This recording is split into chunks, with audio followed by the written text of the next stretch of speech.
Welcome my YouTube channel. Asterisk, ladies and gentlemen. Asterisk, when they no longer hear you, don't raise your voice, withdraw your presence. The soul that knows its worth does not audition. There is a divine fire in the man who understands the art of silence. When they stop seeing you, do not become louder, become greater. Show them the price of overlooking something priceless. To be ignored is not always a curse. Often, it is an invitation. An invitation to descend into the shadows, as Carl Jung taught, and meet the parts of yourself that no longer beg to be accepted, but command to be remembered. In rejection, you meet your shadow, not the villain, but the guardian of your forgotten worth. The neglected self is not to be shamed, is to be trained. Tempered like steel. Stoicism does not teach you to become numb, teaches you to become immovable. When they walk away, let them. When they stop responding, stop reaching. Let stillness be your response and growth your retaliation.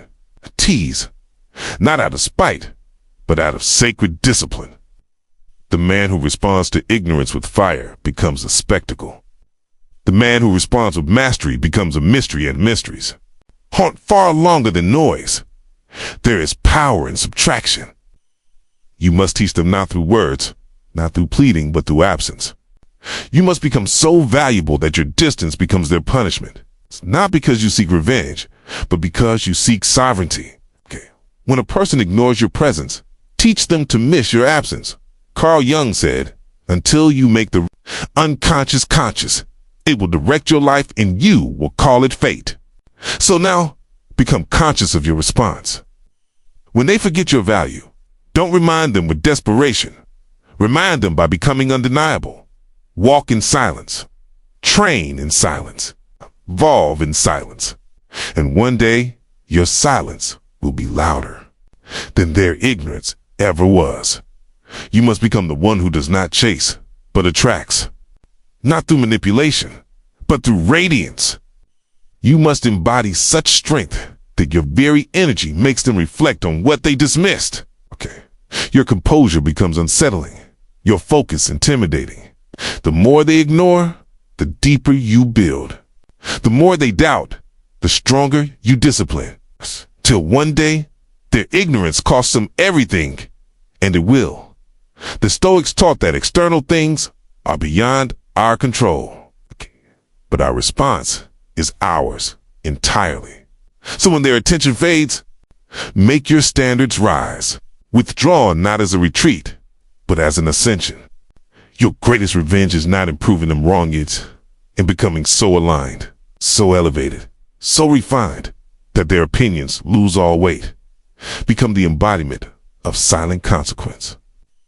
Let them remember what it felt like to be in your presence, when they can no longer access it. Make your boundaries unshakable and your energy so rare that it cannot be ignored twice. Do not beg to be seen. Become so complete that you are impossible to forget. They will remember how you did not flinch, did not falter, did not beg. They will remember the man who taught them that ignorance has a cost stand. That cost was you. Let them pay. In time, in silence, in regret, and let you rise calm, unbothered, untouchable. There comes a time when the soul, one so eager to be acknowledged, begins to awaken to a greater truth. It realizes that to be heard by others is far less important than to be understood by itself. The attention once craved becomes trivial, and the absence of recognition becomes fuel for inner revolution. One must understand this sacred turning point, for it does not arise from bitterness, but from the stirring of power long forgotten. To be ignored is not a punishment. It is a divine invitation. It is the quiet whisper of the infinite self saying, come closer. You've spent too long trying to be seen. Now, see yourself. In this moment, what once wounded becomes instruction. The silence of others opens the gates to deeper listening. You are not being punished by their neglected to your own presence. When this realization touches your being, your reactions transform. The urge to explain disappears. The need to prove evaporates. You do not shout. You do not chase. You simply step back, not in retreat, but in remembering. Every time someone chooses to ignore you, they hand you a mirror. In it, you can either see a victim or a creator. The victim feels lesser because of rejection. The creator understands that this is a test of imagination. The outer world reflects not the truth of your worth, but the echo of what you've accepted within. So if you continue to internalize the silence of others as a measure of your value, you imprison yourself in illusions. But when you awaken, truly awaken, you see that your silence is not absence, it is a command. It is a vibration that says, I no longer perform for the world. I become it. There's a method to the stillness, not the stillness of resignation, but of conscious withdrawal. You do not fall away weakened. You rise inwardly, clothed in the invisibility of preparation. There's far more power in the man who disappears to build than in the man who fights to be seen. Silence becomes your laboratory. Solitude becomes your cathedral. You begin to realize that what they call ignoring, you now call anointing. You were not dismissing, you were redirected. And the direction is always inward. It is here that the habit of reaction dies. You no longer rush to correct how they see you. You no longer defend your presence. You do not barter your being for temporary attention. You become sculpted by your own refusal to beg. They wonder why your words have stopped, not realizing that your silence now carries more clarity than your speech ever could. You are not absent. You are building. You are returning to the throne within yourself that was abandoned each time. You sought validation outside of it. This is the true art, the way of kings and prophets. To know the truth of your existence so deeply that even the coldest indifference cannot alter your course. You do not ask to be chosen. You choose yourself. And from that inner decision, the world begins to rearrange itself. Not because you forced it, but because you embodied it. The soul that has tasted its own power no longer chases crumbs of attention. It creates feasts of meaning in solitude. You will see this unfold when you stop reacting. You'll begin to feel it when you no longer explain your worth. You are not here to remind others of your presence. You are here to remember the divine center that never needed permission to shine. And in this remembering, you come face to face with the shadow, the neglected self. The part of you that was buried beneath years of trying to be enough for others. It does not scream. It does not beg. It simply waits for the day you are still enough to hear it. That day comes when the silence of others forces you to finally listen to your own. This neglected self, though cast aside, holds the flame. It is the keeper of your intensity, your truth, your untamed vision. You do not destroy this part. You integrate it. You call it back from exile. And when you do, something strange happens. The need to be acknowledged withers. The need to be included dissolves. You become whole not because they accept you, but because you finally accept every part of yourself. That is why rejection is never the end. It is always the threshold. It is the beginning of your remembering. When they ignore you, they play. They are part perfectly. They act as a midwife to your reawakening. Without their silence, you might never have stopped seeking. Without their disregard, you might never have begun to regard yourself. There is no accident in the faces that turn away. They are not your enemies. They are your mirrors. And once you see this, your pain transforms into power. You are no longer waiting to be invited. You become the invitation itself. Every room you enter shifts, not because of who you are outwardly, but because of who you no longer pretend to be. This is the mystery of creation. It begins in silence. The seed does not shout before it grows. It disappears beneath the soil, hidden, unseen, ignored, and yet it gathers, it breaks, it transforms, until one day it bursts forth, undeniable. Such is the man who embraces the season of being overlooked. He is not dying, he is germinating. When they ignore you, say nothing. Go inward. Refuse the urge to explain. Let stillness do the talking. Let your transformation be the teacher. You will discover that your evolution will teach them far more than your arguments ever could. You are not here to convince them to see you. Okay? You are here to see yourself so clearly that they must adjust their vision or be left behind in darkness. Let them. Let them question. Let them doubt. Let them walk away. And then let your becoming answer every question. There is no need to respond to small minds with small words. Elevate in silence. And when you arrive in fullness, they will realize the price of ignoring you was everything they once had access to, but can no longer touch. What you do in your silence will echo in their memory, not out of vengeance, not out of pride, but out of the divine order of things. When you no longer need their attention, you gain your power. When you stop reacting to their absence, you enter your presence. And from presence, all things are made new. So stop chasing. Stop explaining. Stop offering your soul to the unready.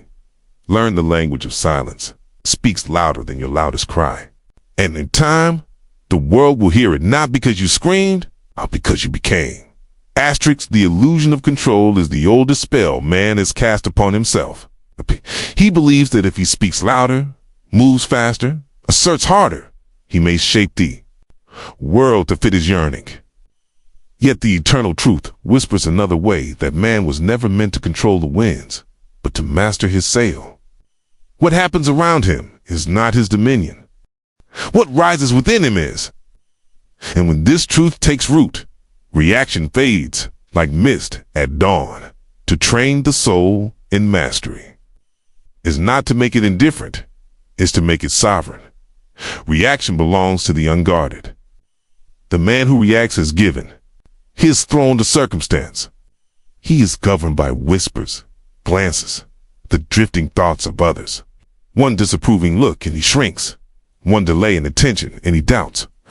But the one who remembers, the one who anchors his inner eye upon the truth of being, he becomes immovable. His silence is not passive, it is precise. When ignored, mocked, provoked, he does not descend. He does not grasp for affirmation. Instead, he watches. Not out of coldness, but clarity. He knows that to engage is to descend into the mud, and he was never meant to wrestle shadows. He was meant to stand, luminous and whole, above the fray. His silence confuses the world that demands reaction. They press, they provoke, they question. But he remains still, for he knows that stillness is not emptiness, it's readiness. The world around him spins, cries out for attention, flares with noise. But the master of himself moves only when he wills, not when the world demands. He understands that his power is not in controlling what happens, it is in controlling how he sees it. To another, rejection is a wound. To him, it is instruction. To another, insult is offense. To him, it is exposure. He learns not by retaliation, but by reorientation. He changes not the wave, but the boat. He understands the root of conflict is always the internal war, the one between who he truly is and who he thinks the world needs him to be. When he lets go of that lie, he releases his need to react.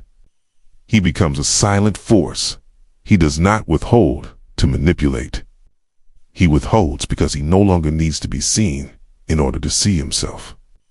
He governs his speech, his gaze, his movement not to impress, but to remain in alignment with the reality he chooses to dwell in. And here the mystery deepens. For the man who no longer reacts begins to create. Not outwardly at first, but within. He reclaims his inner vision. He speaks not to others, but within himself. He imagines not out of desperation, but of design, in what he holds with discipline. In mind, the outer world must reflect in time. The others who once ignored, now remember. Not because he chased them, but because he became the one who no longer needed them. The shift is silent, but thunderous. There is no revenge like the man who masters himself.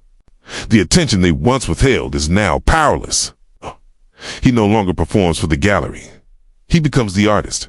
The brush is his thought. The canvas, his emotion. The image, his identity reborn.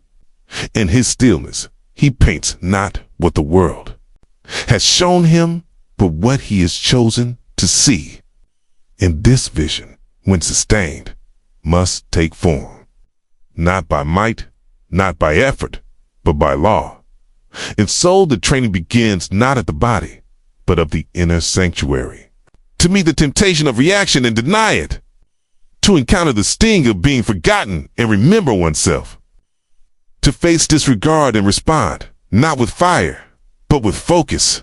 In these moments, transformation is seeded. These are not small battles. They are initiations.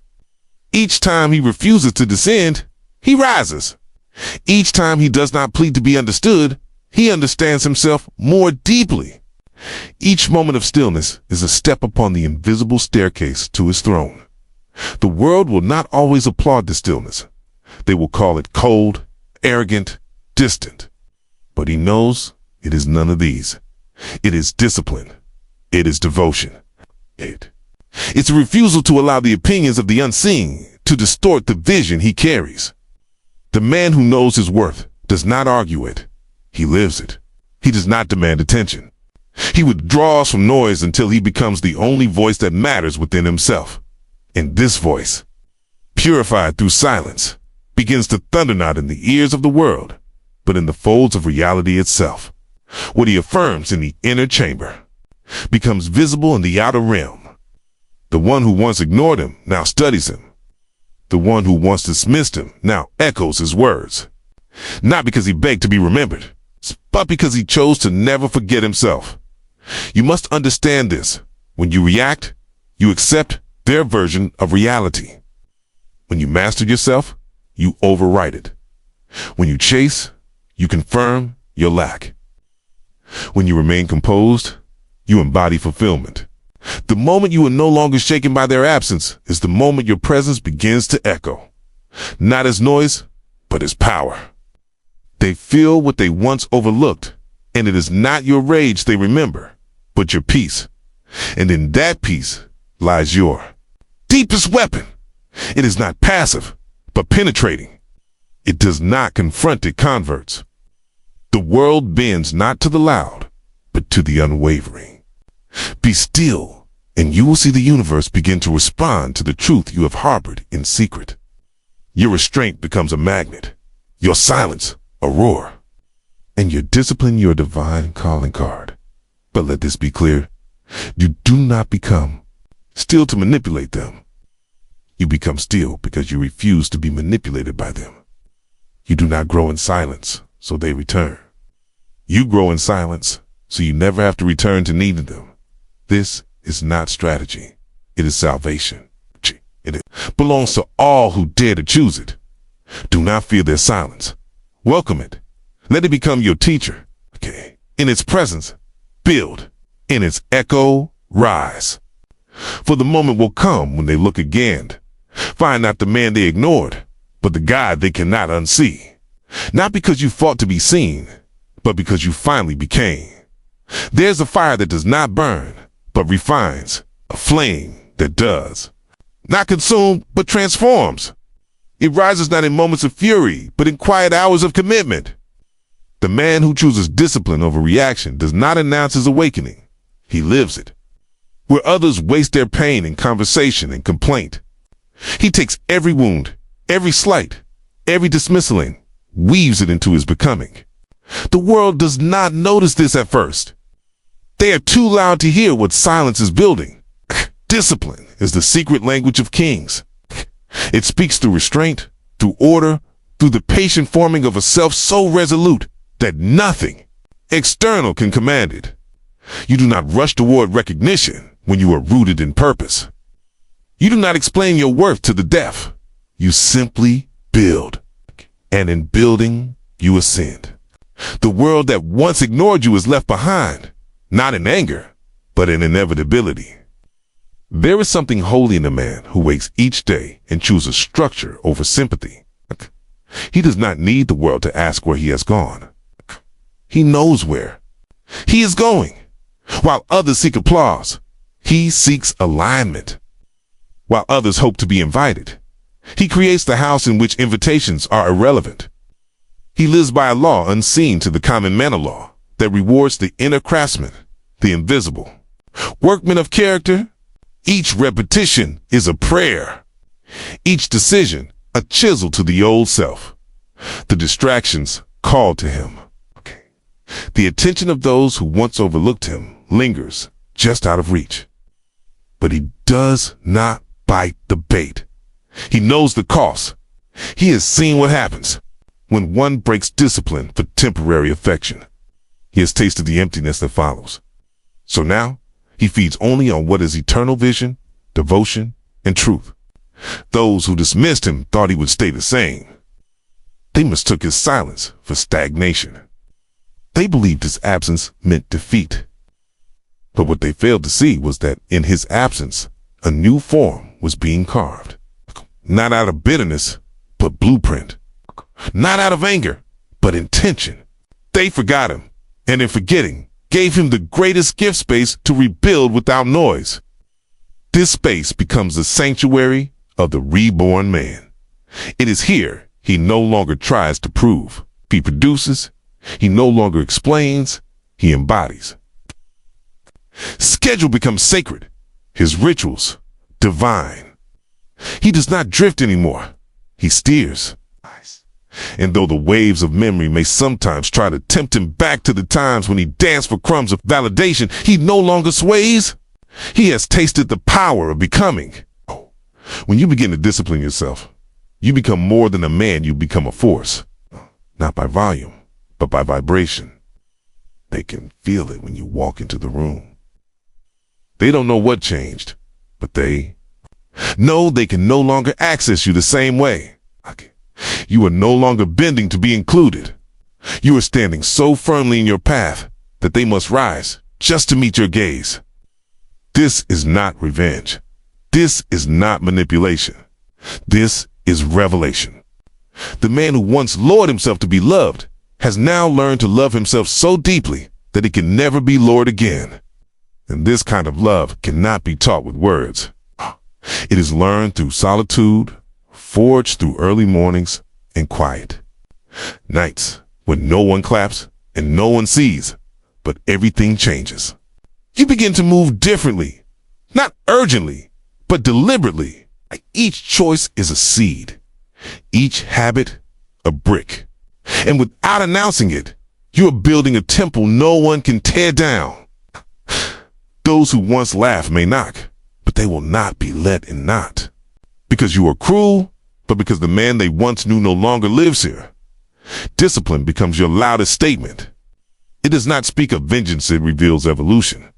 The kind of evolution that cannot be reversed. You begin to notice what you used to chase now circles around you, but you no longer crave it. You have become the source, not the seeker. You draw, not demand. You attract, not beg. For in becoming whole, you have made yourself undeniable.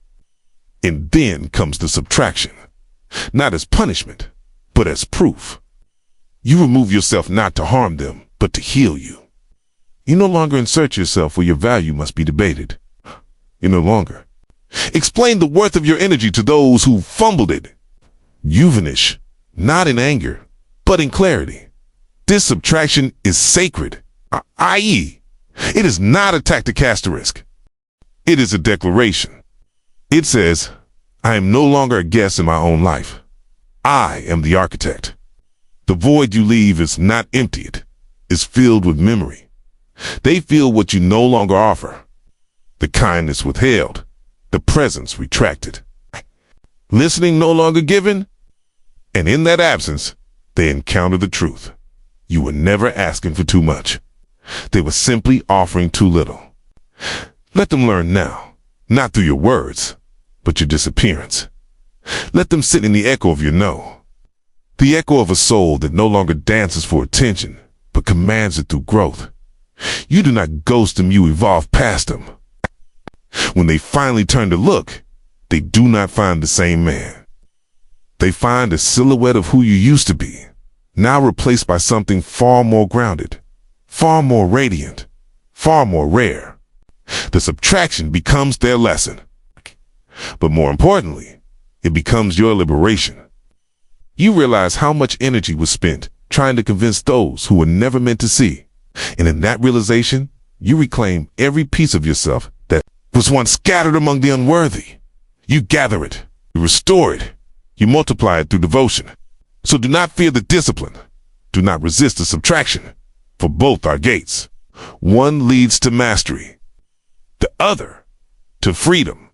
Together, they return you to your original format, who the world tried to make you, but who you were before the need to be chosen. You no longer move to be seen. You move because you were born to move mountains. You have become the lesson, the reminder, the consequence. Okay, not by force, but by fire. The fire that burned away everything in you that once accepted less than what you are. And what remains is a man so full of purpose that the world must shift to match him, more be left behind in the echo of his absence. There comes a point in a man's journey where he no longer seeks proof of his worth in the eyes of others. He no longer checks the mirror for approval. He ceases to crave the applause of those who barely understand the song his soul is playing. It is here, in this quiet turning, that he touches the sacred. Not in thunder, not in flame, but in the still realization that he no longer needs to be validated to feel real. He begins to walk differently. The pace is the same, yet something in the movement feels unshakable. There is no longer a question hanging from his brow. It's no longer an invisible asking in his tone. He no longer places his crown in another's hands, hoping it will be returned. For now, he wears it inwardly. It is not made of gold. It is forged in silence. It rests in the knowing, not in the showing. Before, he measured himself by reflections, how they looked at him, how they spoke of him, how they responded. But now, he has found the original source, the inner flame, the eternal presence that does not require permission to shine. This presence is never loud, never desperate. It speaks without volume. It commands without demand. It is the still voice that remains when all others grow silent. He no longer thirsts for recognition. It's not because he doesn't deserve it, but because he no longer needs it. There is a vast difference between demanding respect and commanding it. One screams from the wound. The other speaks from the root. When a man is rooted in himself, when he no longer negotiates with his own soul for the approval of others, something happens. The world bends not in servitude, but in response. They feel it, long before they understand it. They notice he no longer flinches when ignored. He no longer reacts when tested. His silence feels like weight. His absence feels like presence. And the mystery deepens. What once chased, now watches. What once doubted, now wonders. They cannot name the change, but they feel the shift. He no longer moves like a man seeking entry. He moves like one who has already arrived. This power cannot be faked. It cannot be performed. It does not come from ego or aggression. It comes from alignment. From the decision to live from the center rather than the surface. The world taught him to react, but now he responds only to truth. The moment he stops needing attention, he becomes magnetic. The moment he detaches from outcome, outcome bends toward him. He does not speak of strength, he demonstrates it. Not in noise, but in restraint. Not in proof, but in presence. His words now carry something different. They do not beg to be heard. They simply echo. His tone does not rise to dominate, but lowers to invite. And those who once overlooked him begin to listen, not because he demanded attention, but because he outgrew the need for it. When a man is full of himself, in the holy sense, Not the arrogant imitation, but the sacred fullness. He no longer leans outward. He no longer empties himself, hoping to be filled by others. He does not dilute his truth to be understood. He allows the misunderstanding, and in that allowance, he gains something greater than acceptance, freedom. Now he is free to speak or not, to remain or to walk, to love or to let go. Every action flows from his center. No longer moved by the fear of rejection, he moves only by the light within. He remembers now that his path was never about being seen, it was about seeing. Seeing who he truly is beyond the noise, beyond the wounds, beyond the masks he wore to survive. This clarity cannot be shaken, for it is not dependent on how the world spins. The seasons may change, but his route holds firm. He no longer questions the absence of others. He recognizes that some must exit so that space may be made for truth. He no longer mourns lost connections. He blesses them and walks on, unburdened. He does not resist what fades. He receives what remains. Those who return find a different man.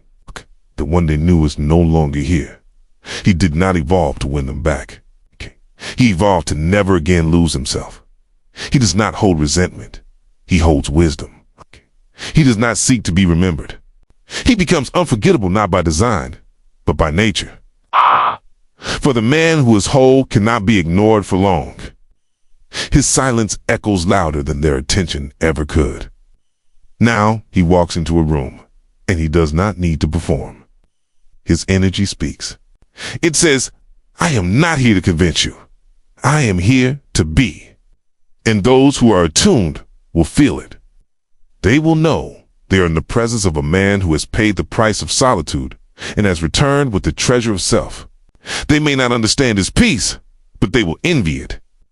They may not grasp his detachment, but they will feel its weight. This is not a lesson taught by force. It is a revelation shown by being. The man who commands respect does so not through dominance, but through integrity. He does not demand to be treated a certain way. He simply walks away from anything less. And in that walking, in that sacred subtraction, he teaches the most powerful truth of all. Value does not negotiate. His standards are not conditions for others. They are reflections of how deeply he honors himself. He no longer seeks to be chosen. He remembers he was never lost. And from that memory, he builds a life not of compensation, but of creation. Life sculpted from devotion, not desperation. A life where silence is not emptiness, but elegance. Where solitude is not loneliness, but presence. And this presence cannot be ignored forever.